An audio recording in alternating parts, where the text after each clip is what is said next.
UNICEF and WHO together and jointly are calling all governments worldwide to reopen schools with in-person teaching, in-person learning. And we are calling, and UNICEF has been calling since last year, that schools should be the first to reopen and the last to close down.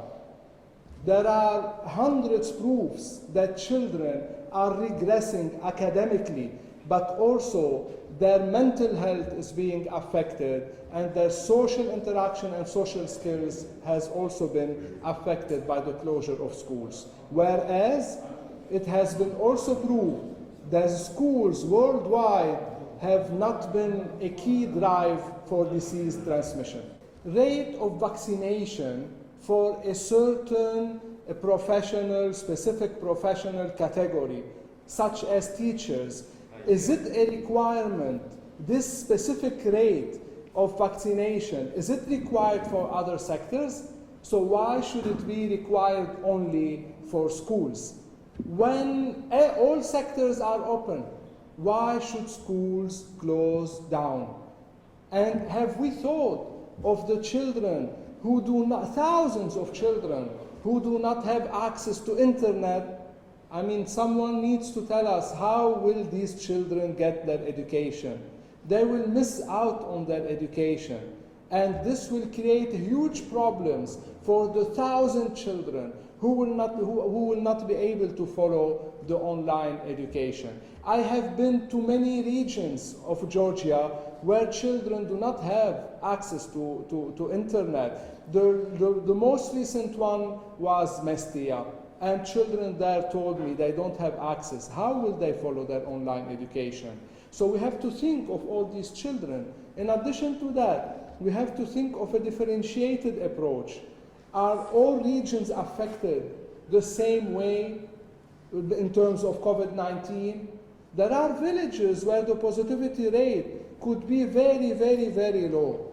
And then why these children in those villages cannot go to in-person learning at schools? So all these are questions to revisit the decision about online education when so many children cannot follow that, in addition to the quality of education which gets affected with the online teaching. We should get vaccinated, and that's why UNICEF has been going from one region to another, promoting vaccination with prominent health experts of Georgia, and we encourage people to get vaccinated, and especially professional categories such as teachers. And we have agreed with the Ministry of Education and Science on a 3-month intensive plan to get teachers vaccinated. This is what we should do. We should get vaccinated to protect ourselves, our loved ones, the children, and the society, rather than closing down schools. And this is which will affect very negatively the academic, but also the well-being of children and the whole functioning of the whole society.